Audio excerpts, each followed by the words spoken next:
on university campuses. We'll continue to cover that through the afternoon as well. But new modelling claims building nuclear power plants would add more than $600 a year to household power bills. The coalition is arguing its plan, though, will be much cheaper. Peter Dutton is preparing to unveil new details of his energy policy on Monday. Joining me now is Assistant Climate Change and Energy Minister Josh Wilson. Thank you for your time. Interesting, we're hearing Chris Bowen out and, you as well talking about this today. We don't have the coalition plan. It's a bit hard to model. We don't know how many power plants there'll be, how much renewable energy. How can you model something you don't know anything about or know enough about?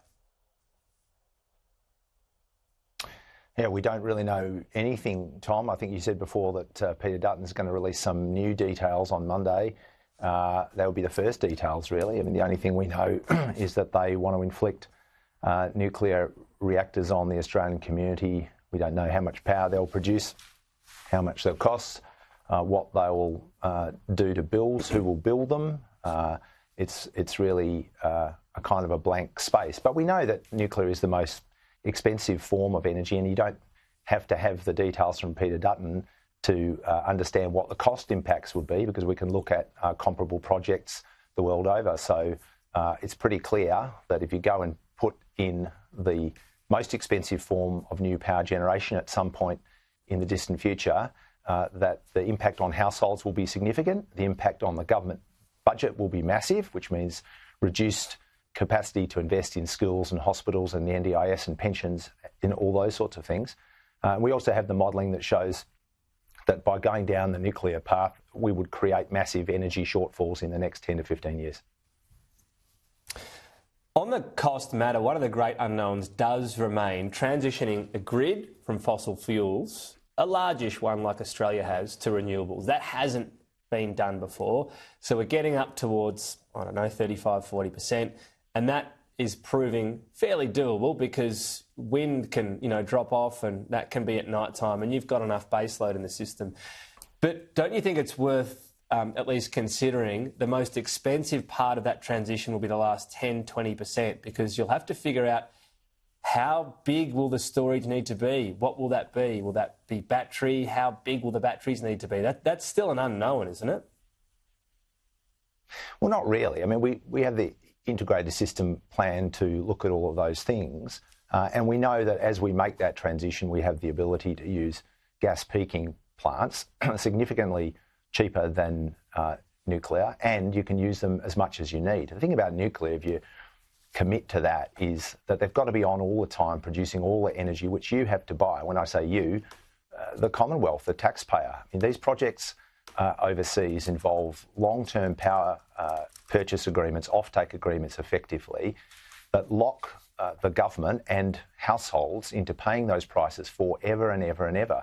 The one that is attached to the Hinkley C reactor in the UK is a 35-year power purchase agreement. The strike price at the outset, which is indexed for 35 years, is twice the price of wind coming out of the North Sea. So that's the reality. I mean, we don't know anything about this nuclear fantasy, frankly. The outfit that spent 10 years not doing anything about energy is now proposing to spend the next 10 years not doing anything about energy. But if nuclear was ever to arrive, if we were ever to go for a ride on the Yellow Cake Express, the impact on households would be massive and the impact on the government budget would be massive as well.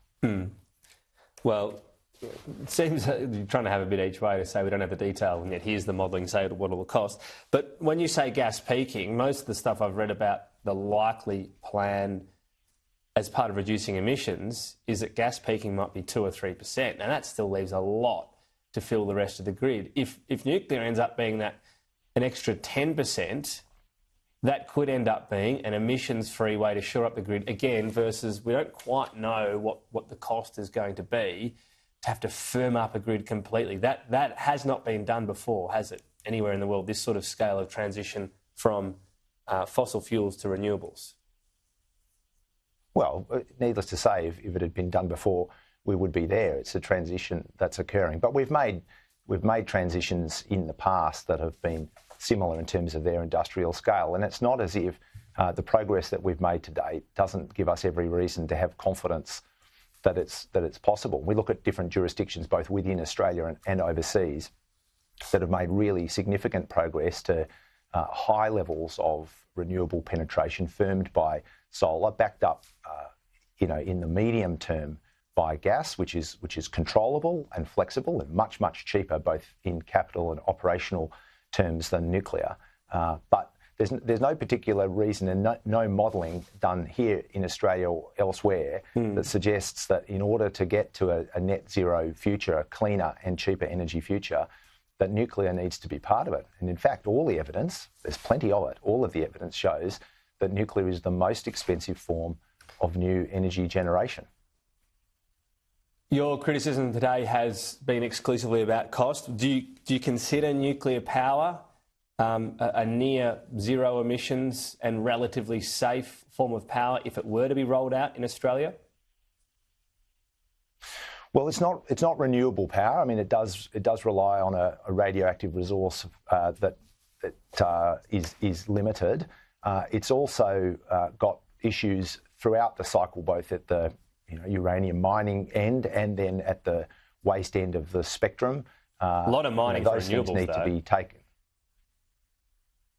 Well, but renewable energy, the source power, the input power, is going to be with us as long as we're on the planet, in the form of sun and wind and wave power and geothermal and all of those kinds of things. I mean, the point I'm making about nuclear is that it's a very complicated, slow technology that has lots of issues, including real environmental and human health issues that you do not get with solar and wind and batteries. And these are things that we're actually delivering right now. I mean, it's a serious challenge that we have before us. It's a shame that the previous government spent 10 years doing zero about that challenge, actually seeing the amount of electricity generation in Australia decrease during that time. We need to get on with it now, not sort of entertain this dangerous distraction in the form of a nuclear fantasy that couldn't possibly arrive here anytime in the next 15 years. All right. We'll know soon enough more of the details. As of Monday, we'll see how much there is. And talk to you down the track. Some details. Thanks for your time. Well, we'll see. Thanks, Tom. We'll see. Look, we're both waiting for it. We'll see what's out there. Josh, thank you.